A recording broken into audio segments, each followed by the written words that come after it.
दोस्तों, आज हम एंड्रॉयड दर्पण डिवाइस में सुकन्या SB RD डिपॉजिट करना सीखेंगे। किस तरह से नए एंड्रॉयड डिवाइस में हम सुकन्या SB RD इत्यादि को जमा कर सकते हैं। तो चलिए शुरू करते हैं। सबसे पहले आपको जो ये फर्स्ट टैब दिख रहा है, इस पर लॉगिन होने के पश्चात हमें थर्ड टैब पर यानी तीसरे टैब पर जाना है। उसके बाद में जो ऑप्शन हमें कैश डिपॉजिट का मिलेगा, इस तरह से हमें कैश डिपॉजिट वाला ऑप्शन दिखाई दे रहा है। इस वाले ऑप्शन पर हमें क्लिक करना है, cash deposit. Inter account number, इस जगह अपन सुकन्या SB RD जो भी हमें जमा करनी है उसका अकाउंट नंबर इंटर करेंगे। हमें अभी सुकन्या जमा कर रहे हैं तो सुकन्या का अकाउंट नंबर इसमें इंटर करेंगे। इस तरह यहाँ अकाउंट नंबर एंटर करने के बाद सर्च बटन पर क्लिक करेंगे। हमें कस्टमर का अकाउंट नंबर, CIF ID, नाम, स्कीम टाइप और जो भी उसका करंट बैलेंस है वो दिखाई देगा। जितना भी अमाउंट हमें जमा करना उससे पहले इन सभी डिटेल को हमें कंफर्म करना पड़ेगा, ये सही है या नहीं। यदि सही नहीं है तो फिर से इस पर क्रॉस पे क्लिक करके हमें अकाउंट नंबर फिर से टाइप करना होगा और सर्च बटन पर जाके इंटर अमाउंट, जितना भी हमें जमा करना है उतना जमा करना पड़ेगा। हम 1000 रुपये जमा कर रहे हैं तो 1000 रुपये लिख देंगे। इनिशियल ट्रांजैक्शन पर क्लिक करेंगे। पूछ रहा है do you want to proceed, हमें आगे बढ़ना है तो यस पे क्लिक करेंगे। यस पे क्लिक करेंगे।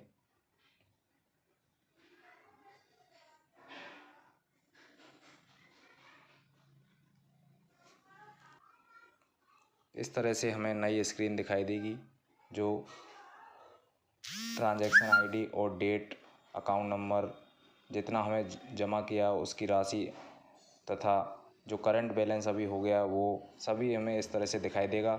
हमें ये जो ट्रांजैक्शन ID है और डेट है वो जमा पर्ची पर नोट करनी होगी। हम कुछ इस तरह से जमा पर्ची पर ट्रांजैक्शन ID लिख लेंगे। जो भी हमारी ट्रांजैक्शन ID है वो लिख लेंगे, साथ में जो डेट है वो लिख देंगे और इस तरह से हमारा जो सुकन्या का डिपॉजिट था वो कंफर्म हो जाएगा। यहाँ अपन अकाउंट नंबर लिख देंगे, कस्टमर का नाम, जो भी राशि अपन ने जमा की है अंकों और शब्दों में दोनों तरह से लिख के इस तरह से इस पर्ची को हम अकाउंट ऑफिस भेजेंगे।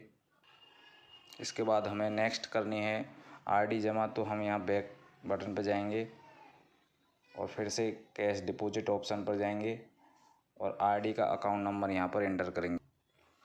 इस तरह RD अकाउंट नंबर टाइप करने के बाद सर्च पर क्लिक करेंगे।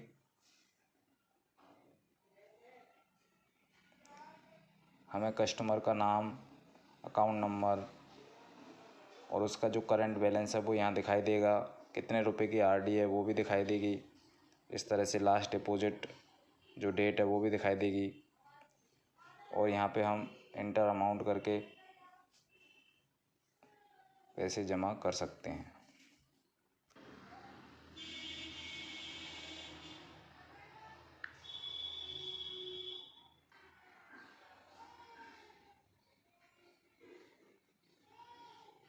Do you want to proceed with 5000, तो यस पे क्लिक करेंगे।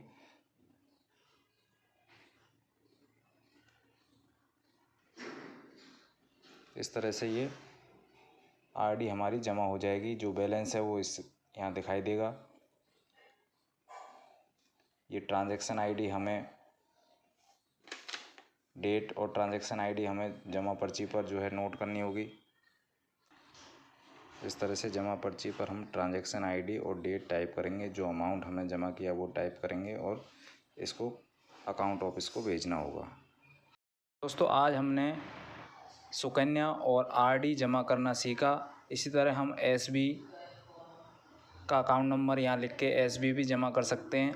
इसके बाद में जो भी हमने आज ट्रांजैक्शन किए उसकी रिपोर्ट देखने के लिए हमें डेली ट्रांजैक्शन रिपोर्ट पर जाना है। आज की डेट देखनी है। उसके बाद में यहाँ ऑल पर सेलेक्ट करेंगे तो जो भी जमा हमने किया आज, जमा या निकासी, उसकी समरी हमें यहाँ दिखाई देगी। इस तरह से जो आरडी जमा की है हमने, सुकन्या जमा की है, उसकी एंट्री यहाँ आ रही है, ट्रांजैक्शन आईडी आ रही है, अकाउंट नंबर आ रहा है। इस तरह से जो भी विड्रॉ करेंगे तो उसकी जानकारी भी हमें यहीं दिख जाएगी। उसके बाद में हम इन सारे डाटा को ऑटो अपडेट हो जाएगा। ये जो भी हमने CBS दर्पण में ट्रांजैक्शन किया है वो सारा का सारा ऑटो अपडेट हो जाएगा। उसके लिए हमें किसी भी तरह की मैनुअल एंट्री करने की ज़रूरत नहीं है। जैसे हम पहले RICT में करते थे उस तरह यहाँ पर कहीं भी एंट्री करने की हमें ज़रूरत नहीं है। ये सारी की सारी यहाँ ऑटोमेटिक बैलेंस आपका अपडेट हो जाएगा। जैसे कि अभी यहाँ पे बैलेंस अपडेट दिखाई दे रहा है। कैश डिटेल पर जाकर हम इसकी डिटेल भी देख सकते हैं कि हमने आज क्या क्या जमा किया है। अभी इसके बाद में हमें जो डिटेल इसमें भरनी है वो केवल IPV की भरनी है। तो उसके लिए हम फर्स्ट वाले टैब पर जाएंगे, यूटिलिटी वाले टैब पर हमें IPV का फिगर भरना है। उसके बाद हम डे एंड और बॉर्डर रिपोर्ट जनरेट करेंगे। तो सबसे पहले हमें IPV का जो फिगर है वो भरना है। उसके लिए यहाँ पे आज की डेट सेलेक्ट करेंगे, ओके करेंगे, सर्च करेंगे।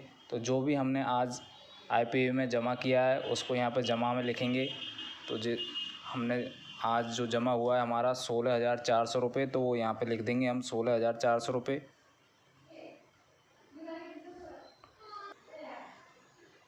उसके बाद में हमने कोई निकासी नहीं की है तो यहाँ 0 भरेंगे। उसके बाद में सबमिट पर क्लिक करेंगे। 16,400 जमा की है, वो यहाँ पे हमने IPV का फिगर लिख दिया। उसके बाद में 0 IPV निकासी है, कुछ भी निकासी नहीं किया। तो उसके बाद इसको सबमिट करेंगे। तो अब हम देखेंगे कि हमारा जो वैलेट का बैलेंस है वो अपडेट हो गया होगा। वैलेट का बैलेंस हमारा अपडेट हो गया है। उसके बाद बैक जाएंगे और हमें अब डे एंड करना है। हमें डे एंड करना है।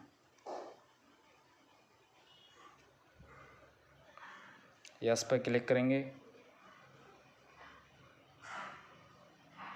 डे एंड सक्सेसफुली, ओके पे क्लिक करेंगे। उसके बाद हमें बोर्डा जनरेट करनी है तो जनरेट बोर्डा पर क्लिक करेंगे। कैश फ्रॉम अकाउंट ऑफिस से यदि हमें कोई कैश मिला है तो यहाँ पे लिखेंगे। उसके बाद में कैश टू AO, हम कैश SO को जो कैश भेज रहे हैं उसके लिए हमें यहाँ एंट्री करनी पड़ेगी कितना रुपए कैश SO को भेज रहे हैं। जैसे हम यहाँ पे 17,000 कैश भेज रहे हैं तो 17,000 लिख देंगे।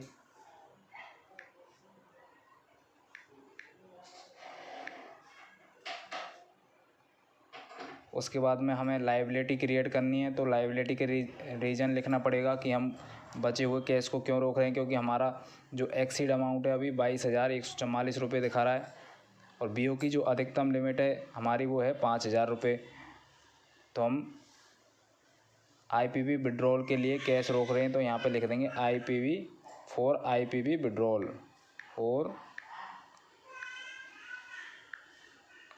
इस तरह हमने यहाँ पे लिख दिया फॉर IPV विड्रॉल के लिए हम कैश रोक रहे हैं।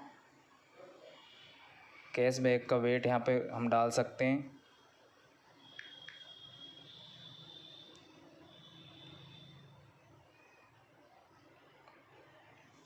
यहाँ 0 लिखेंगे, हमें कुछ भी कैश SO से प्राप्त नहीं हुआ है। डॉक्यूमेंट क्या क्या भेज रहे हैं हम वो लिखेंगे यहाँ पे। उसके बाद में इसको सबमिट करेंगे।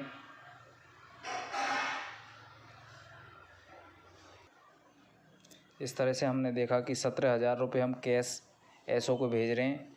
उसके बाद में जो बचा हुआ कैश है उसको हम लायबिलिटी में दर्शाएंगे।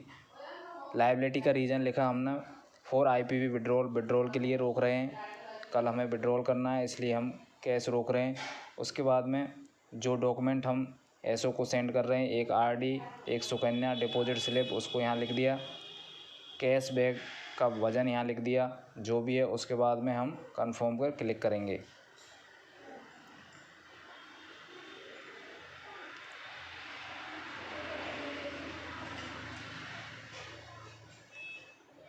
हमें कंफर्म करवा रहा है कि 5,144 रुपये is remained as excess will be made as liability. ये लायबिलिटी के तौर पे हमारे पास 5,144 रुपये अभी बचे हुए हैं। तो ओके पे क्लिक करेंगे।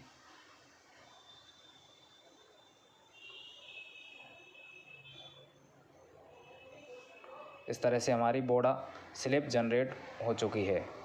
हम यहाँ देख सकते हैं, यहाँ बीओ का नाम देख सकते हैं, आज की दिनांक देख सकते हैं, कल का जो हमारा बैलेंस था, आज का ओपनिंग बैलेंस ये देख सकते हैं। उसके बाद में हमने CBS में जो डिपॉजिट हुआ वो 6,000 रुपये डिपॉजिट हुआ है। उसके बाद में IPV में डिपॉजिट हुआ 16,400 रुपये। इस तरह से टोटल जो हमारा बैलेंस हुआ 22,400 रुपये। इसमें से हमने 17,000 रुपये SO को कैश भेजना दिखाया गया है अकाउंट ऑफिस को।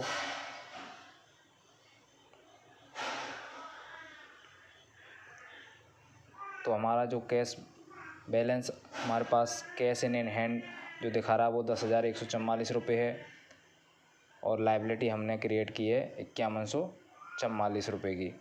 तो इस तरह से हमारा आज का बोडा स्लिप जनरेट हो गया है। इसको हम सेव कर सकते हैं,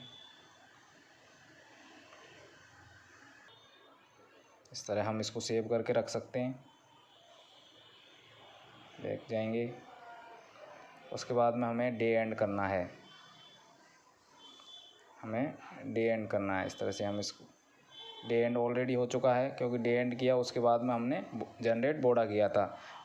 अब लास्ट जो हमारा काम है वो है बैक क्लोज का। तो उसके लिए हमें सेकंड वाले टैब पे मेल ऑपरेशंस पे जाना है, बैगिंग वाले ऑप्शन में जाना है और बैक क्लोज पर जाएंगे।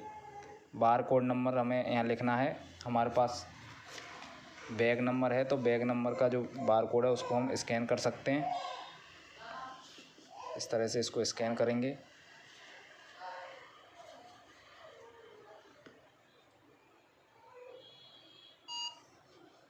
हमने बैग को बार कोड का स्कैन किया, उसके बाद में कन्फर्म पर क्लिक करेंगे। इसमें हमें यदि कोई आर्टिकल हम SO को भेज रहे हैं तो आर्टिकल स्कैन करेंगे या ऐड करेंगे। उसके बाद क्लोज बैग पर क्लिक करेंगे। बैग क्लोज सक्सेसफुली हो चुका है। हमें अब बैग को डिस्पैच करना है। इस तरह से बैग को डिस्पैच करेंगे। बैग डिस्पैच विद कैश 17,000 रुपये कैश के साथ हम बैग को डिस्पैच कर रहे हैं, डिस्पैच करेंगे। इस तरह से हमारा बैग डिस्पैच हो गया। तो आज का जो भी काम है हमारे बीओ का वो पूरा हो चुका है। Thanks for watching. Like, comment, share and subscribe the channel.